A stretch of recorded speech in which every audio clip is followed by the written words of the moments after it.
नमस्कार विद्यार्थी मित्रांनो, मी सविता एज्युकेशन विथ सविता या चॅनलमध्ये पुन्हा एकदा तुमचे स्वागत करत आहे।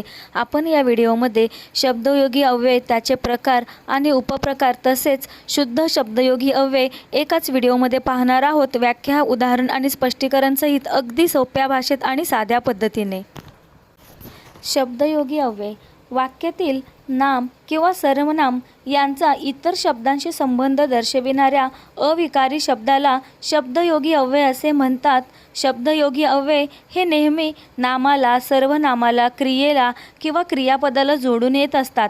म्हणजे आपण मागील काही व्हिडिओमध्ये पाहिले क्रियाविशेषण अव्यय, तर क्रियाविशेषण अव्यय हे आपल्याला क्रियेची विशेष माहिती सांगत होते आणि ते स्वतंत्र असायचे। परंतु शब्दयोगी अव्यय हे नाम, सर्वनाम, क्रियापद किंवा क्रियेला जोडून येतात, ते स्वतंत्र नसतात। उदाहरण पहा, छतावर मांजर बसली आहे।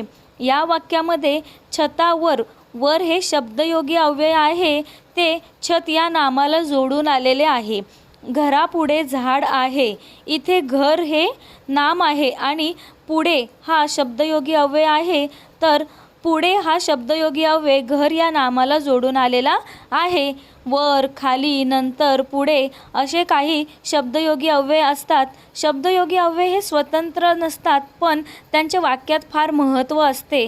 जर वाक्यामध्ये शब्दयोगी अव्यय नसतील तर सहसा वाक्याचा अर्थच लागत नाही आणि त्यांना अविकारी का म्हणतात, तर लिंग, वचन, पुरुष यानुसार ते बदलत नाहीत। शब्दयोगी अव्यय म्हणजे काय ते समजले असेलच। आता आपण शब्दयोगी अव्यय प्रकार आणि उपप्रकार पाहूयात। शब्दयोगी अव्ययाचा पहिला मुख्य प्रकार आहे कालवाचक शब्दयोगी अव्यय। जे शब्दयोगी अव्यय वाक्यातील काळ सांगतात त्यांना कालवाचक शब्दयोगी अव्यय असे म्हणतात। म्हणजे वाक्यात जे शब्द येतात, शब्दयोगी अव्यय येतात, ते काळ सांगण्याचे कार्य करतात।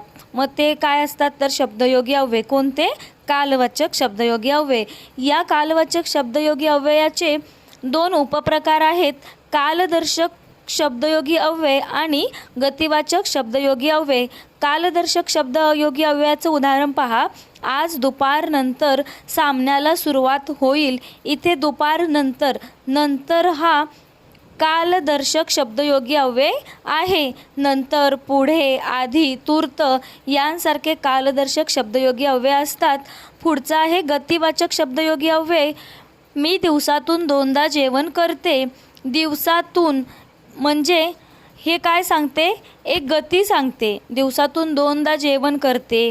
पासून, आतून, पर्यंत, मधून, तोपर्यंत यांसारखे गतिवाचक शब्दयोगी अव्यय असतात।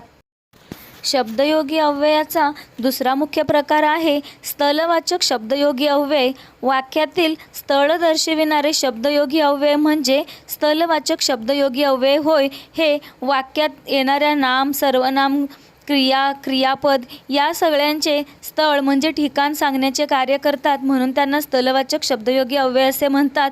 उदाहरणार्थ, मांजर घरात बसलेली होती। मग मांजर बसली आहे, कुठे बसली आहे? घरात। मग घर हे मांजराचे स्थळ दाखवलेले आहे। घरासमोर झाड आहे। झाड कुठे आहे? घरासमोर आहे। मग समोर हा शब्द स्थलवाचक शब्दयोगी अव्यय आहे। आत, बाहेर, जवळ, लांब असे स्थलवाचक शब्दयोगी अव्यय असतात। शब्दयोगी अव्ययाचा तिसरा मुख्य प्रकार आहे कारणवाचक किंवा साधनदर्शक शब्दयोगी अव्यय।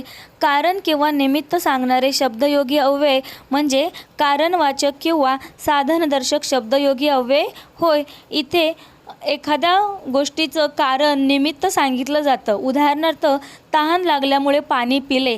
पाणी पिण्याचे कारण काय आहे? तहान लागणे हे। त्यामुळे मुळे, लागल्यामुळे, लागल्याला मुळे हा शब्दयोगी अव्यय जोडलेला आहे। पुढचे उदाहरण आहे त्याच्याकडून माठ फुटला। माठ फुटण्याचे कारण कोण आहे? तो आहे। मग त्याच्याकडून, कडून हा कारणवाचक शब्दयोगी अव्यय आहे। मुळे, करवी, हाती, द्वारा यांसारखे कारणवाचक किंवा साधनदर्शक शब्दयोगी अव्यय असतात। शब्दयोगी अव्ययाचा चौथा मुख्य प्रकार आहे हेतुवाचक शब्दयोगी अव्यय। हेतू, उद्देश सांगणारे शब्दयोगी अव्यय म्हणजे हेतुवाचक शब्दयोगी अव्यय होय। आपल्याला कधीकधी एखाद्या गोष्टीबद्दल हेतू उद्देश सांगायचा असतो तेव्हा आपण ह्यांचा वापर करतो. उदाहरणार्थ, तो पाण्यासाठी जंगलभर फिरला या वाक्यामध्ये पाण्यासाठी, साठी हा हेतुवाचक शब्दयोगी अव्यय आहे. दुसरे उदाहरण पहा, तो अभ्यासाकरिता खेळत नाही. मग तो अभ्यास करण्यासाठी खेळत नाही, त्यासाठी आपण इथे अभ्यासाकरिता, करिता हा हेतुवाचक शब्दयोगी अव्यय वापरला आहे.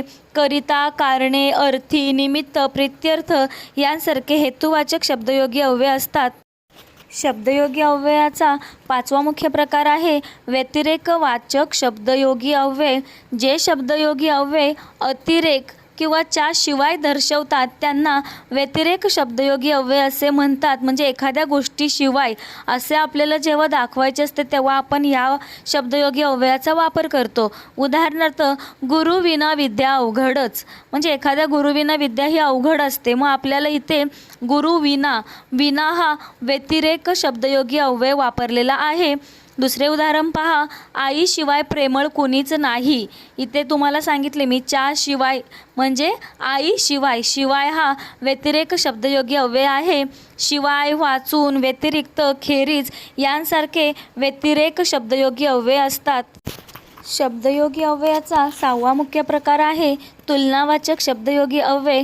तुलना करणाऱ्या शब्दयोगी अव्ययांना तुलनावाचक शब्दयोगी अव्यय असे म्हणतात. म्हणजे जिथे एखादी तुलना केली जाते तिथे या शब्दयोगी अव्ययांचा वापर केला जातो. उदाहरणार्थ, साखरेपेक्षा गूळ बरा.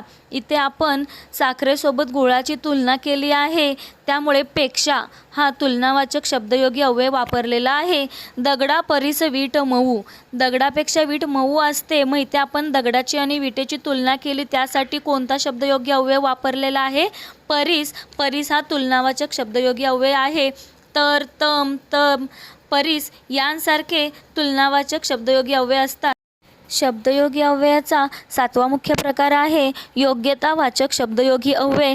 एखादी गोष्ट योग्य आहे की अयोग्य हे सांगणाऱ्या शब्दयोगी अव्ययांना योग्यतावाचक शब्दयोगी अव्यय असे म्हणतात. म्हणजे जिथे एखाद्या गोष्टीची आपल्याला योग्यता किंवा अयोग्यता सांगायची असेल तिथे आपण या शब्दयोगी अव्ययांचा वापर करत असतो. उदाहरणार्थ, हे पाणी पिण्यायोग्य आहे. मग पाण्याची योग्यता आपण इथे दर्शवली आहे, तर ती योग्य या योग्यतावाचक शब्दयोगी अव्ययाने दर्शवलेली आहे. दुसरे उदाहरण पहा, हे अन्न खाण्यायोग्य नाही. मग इथे अन्नाची योग्यता नाही आहे, त्यामुळे इथे योग्य हा योग्यतावाचक शब्दयोगी अव्यय वापरलेला आहे. सम, समान, सारख्या, जोगे यांसारखे योग्यतावाचक शब्दयोगी अव्यय असतात. शब्दयोगी अव्ययाचा 8वा मुख्य प्रकार आहे कैवल्यवाचक शब्दयोगी अव्यय. संबंधित नाम किंवा सर्वनामच एखादी गोष्ट करू शकते हे सांगतात तेव्हा कैवल्यवाचक शब्दयोगी अव्यय असे म्हणतात. म्हणजे केवळ ती गोष्ट एखादी ठराविक व्यक्तीच करू शकते असे आपल्याला सांगायचे असेल ना, तर आपण कैवल्यवाचक शब्दयोगी अव्यय वापरतो.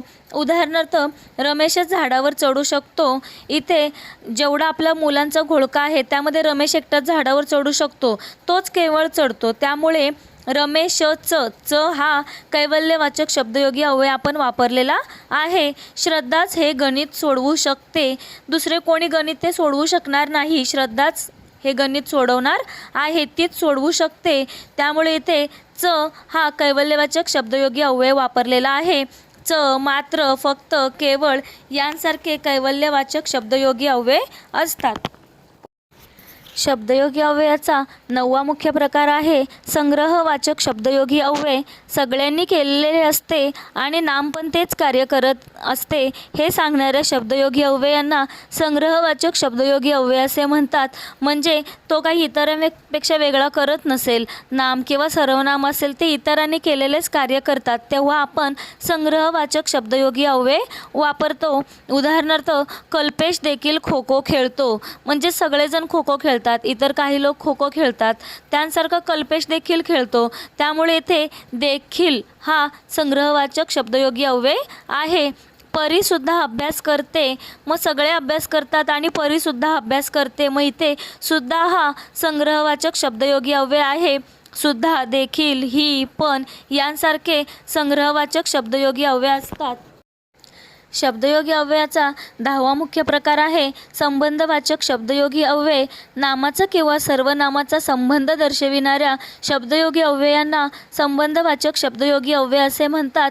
म्हणजे जिथे एखाद्या गोष्टीचा किंवा नामाचा, सर्वनामाचा काही संबंध सांगायचा असेल तिथे आपण या शब्दयोगी अव्ययाचा वापर करतो. उदाहरणार्थ, शिक्षकांविषयी तिला आदर आहे. मग इथे शिक्षकांबद्दल संबंध सांगितला आहे, शिक्षकांबद्दल तिला आदर आहे, त्यामुळे विषयी हा संबंधवाचक शब्दयोगी अव्यय वापरलेला आहे. किल्ल्यासंबंधी मला माहिती आहे. किल्ल्यांविषयी तिला माहिती आहे, किल्ल्यासंबंधी माहिती आहे, त्यामुळे इथे संबंधी हा शब्दयोगी अव्यय वापरलेला आहे. विषयी यांसारखे संबंधवाचक शब्दयोगी अव्यय असतात. शब्दयोगी अव्ययाचा 11वा मुख्य प्रकार आहे साहचर्यवाचक शब्दयोगी अव्यय. सोबत संगत दर्शविणारे शब्दयोगी अव्यय म्हणजे साहचर्यवाचक शब्दयोगी अव्यय होय. उदाहरणार्थ, मांजरासोबत खेळताना मन रमते. इथे सोबत दर्शवली आहे ती सोबत या साहचर्यवाचक शब्दयोगी अव्ययाने ताईबरोबर मी बाजारात गेले. मग इथे ताईबरोबर ही संगत सांगितलेली आहे, त्यामुळे बरोबर हा साहचर्यवाचक शब्दयोगी अव्यय इथे वापरलेला आहे. झाड मुळासकट उन्मळून पडले. झाड मुळासकट म्हणजे मुळासोबतच उन्मळून पडले, त्यामुळे सकट हा साहचर्यवाचक शब्दयोगी अव्यय आहे. संगे, सकट, सह, बरोबर, सवे, सहित यांसारखे साहचर्यवाचक शब्दयोगी अव्यय असतात. शब्दयोगी अव्ययाचा 12वा मुख्य प्रकार आहे विनिमयवाचक शब्दयोगी अव्यय. नामांची अदलाबदल केली जाते तेव्हा वापरल्या जाणाऱ्या शब्दयोगी अव्ययांना विनिमयवाचक शब्दयोगी अव्यय असे म्हणतात. म्हणजे अदलाबदल करतात, विनिमय करतात. आपण म्हणतो एखाद्या गोष्टीची देवाणघेवाण केली, विनिमय केला, तेव्हा आपण यांसारख्या विनिमयवाचक शब्दयोगी अव्ययांचा वापर करतो. उदाहरणार्थ, कोमलऐवजी काव्याची संघात निवड झाली. इथे काय झाली? अदलाबदल झाली. कोमलसोबत कोणाची अदलाबदल झाली? काव्याची. आणि ती सांगण्यासाठी आपण ऐवजी हा विनिमयवाचक शब्दयोगी अव्यय वापरतो. शेखरबद्दल राम कार्यक्रमला गेला. शेखरबद्दल कोण गेलं? राम गेला. त्यामुळे बद्दल हा विनिमयवाचक शब्दयोगी अव्यय आपण येथे वापरला. जागी, बदली यांसारखे विनिमयवाचक शब्दयोगी अव्यय असतात. शब्दयोगी अव्ययाचा 13वा मुख्य प्रकार आहे दिक्वाचक शब्दयोगी अव्यय. नामाची किंवा सर्वनामाची दिशा स्पष्ट करणाऱ्या शब्दयोगी अव्ययांना दिक्वाचक शब्दयोगी अव्यय असे म्हणतात. म्हणजे काही शब्द असे असतात जे नामाची, सर्वनामाची दिशा आपल्याला सांगतात, तर ते शब्द म्हणजे दिक्वाचक शब्दयोगी अव्यय असतात. उदाहरणार्थ, देशाप्रती माझे प्रेम आहे. म्हणजे देशावर आपले प्रेम आहे, पण आपण कधीकधी असे बोलतो की देशाप्रती माझे प्रेम आहे. मग प्रति हा दिक्वाचक शब्दयोगी अव्यय आहे. मयुरीकडे माझी वही आहे. इथे आपण एक प्रकारची दिशा दर्शवली आहे. कोणाकडे? मयुरीकडे. कडे हा दिक्वाचक शब्दयोगी अव्यय आहे. प्रत, लागी, कडे, प्रति यांसारखे दिक्वाचक शब्दयोगी अव्यय असतात. शब्दयोगी अव्ययांचा 14वा मुख्य प्रकार आहे परिमाणवाचक शब्दयोगी अव्यय. नामाचे परिमाण सांगणाऱ्या शब्दयोगी अव्ययांना परिमाणवाचक अव्यय असे म्हणतात. म्हणजे हे आपल्याला एक प्रकारचे परिमाण सांगत असते जे आपण एखाद्या संख्येत मोजू शकत नाही, फक्त आपण ते तोंडी सांगू शकतो किंवा बोलू शकतो. उदाहरणार्थ, गणेश दिवसभर खेळत होता. मग गणेश दिवसभर खेळत होता, तो आपण संख्येत सांगू शकत नाही. 1 खेळत होता, 10 खेळत होता, किंवा त्याचा आपण किलोमध्ये, लांबीमध्ये मोजमापही करू शकत नाही. मग भर हा परिणामवाचक शब्दयोगी अव्यय आपण येथे वापरतो. ती तासभर अभ्यास करत होती. मग ती किती अभ्यास करते हे आपण सांगू शकत नाही, फक्त आपण तासभर, भर हा परिणामवाचक शब्दयोगी अव्यय वापरू शकतो. भर हा परिणामवाचक शब्दयोगी अव्यय आहे. शब्दयोगी अव्ययाचा 15वा मुख्य प्रकार आहे विरोधवाचक शब्दयोगी अव्यय. विरोध, उलट दर्शविणाऱ्या शब्दयोगी अव्ययांना विरोधवाचक शब्दयोगी अव्यय असे म्हणतात. म्हणजे कधीकधी आपण एखाद्या गोष्टीला विरोध करतो, उलट बोलतो, तेव्हा आपण विरोधवाचक शब्दयोगी अव्यय वापरत असतो. तो नेहमी उलटे बोलतो. मग तो नेहमी काय करतो? तर उलटे बोलतो. त्यामुळे इथे उलटे हा विरोधवाचक शब्दयोगी अव्यय आहे. श्याम नेहमी उलट दिशेला जातो. या वाक्यामध्ये उलट हा विरोधवाचक शब्दयोगी अव्यय आहे. विरुद्ध, विन, उलट, उलटे यांसारखे विरोधवाचक शब्दयोगी अव्यय असतात. शब्दयोगी अव्ययाचा शेवटचा म्हणजेच 16वा मुख्य प्रकार आहे भागवाचक शब्दयोगी अव्यय. भाग दाखवणारे, च्यापैकी असा उल्लेख दाखवणारे शब्दयोगी अव्यय म्हणजे भागवाचक शब्दयोगी अव्यय होय. आपण कधीकधी एखाद्यापैकी, च्यापैकी असे बोलतो तेव्हा भागवाचक शब्दयोगी अव्ययांचा वापर करत असतो. त्याला 100 पैकी 95 गुण मिळाले म्हणजे इथे पैकी हा भागवाचक शब्दयोगी अव्यय वापरला. तून, पैकी यांसारखे भागवाचक शब्दयोगी अव्यय असतात. शब्दयोगी अव्यय आणि त्याचे प्रकार तर आपण पाहिलेच, पण कधीकधी परीक्षेला शुद्ध शब्दयोगी अव्ययही विचारले जातात. मग शुद्ध शब्दयोगी अव्यय म्हणजे काय? तर जे शब्द नाम किंवा सर्वनामाला जोडून तर येतातच, परंतु त्यांचे सामान्य रूप होत नाही, त्यांना शुद्ध शब्दयोगी अव्यय असे म्हणतात. इथे उदाहरण पहा. नदी हे आपण एक नाम घेतले आहे. मग नदीमध्ये, नदीसाठी याचे जर आपण नदीमध्ये पाणी आहे असे बोलतो, मग नद्यामध्ये पाणी आहे असे बोलत नाही आपण, त्याचे सामान्य रूप करत नाही. आम्ही देखील सिनेमा पाहिला, इथे देखील सुद्धा शुद्ध शब्दयोगी अव्यय आहे. शुद्ध शब्दयोगी अव्यय म्हणजे जसेच्या तसेच राहतात, त्याचे सामान्य रूप होत नाही. कसा वाटला माझा व्हिडिओ? माझा व्हिडिओ आवडला असेल तर माझ्या व्हिडिओला लाईक आणि शेअर करा आणि माझ्या चॅनलला अजून जर सबस्क्राईब केले नसेल तर नक्की करा, जेणेकरून माझे पुढचे नवनवीन व्हिडिओ सर्वप्रथम तुम्हाला पाहायला मिळतील. थँक्यू.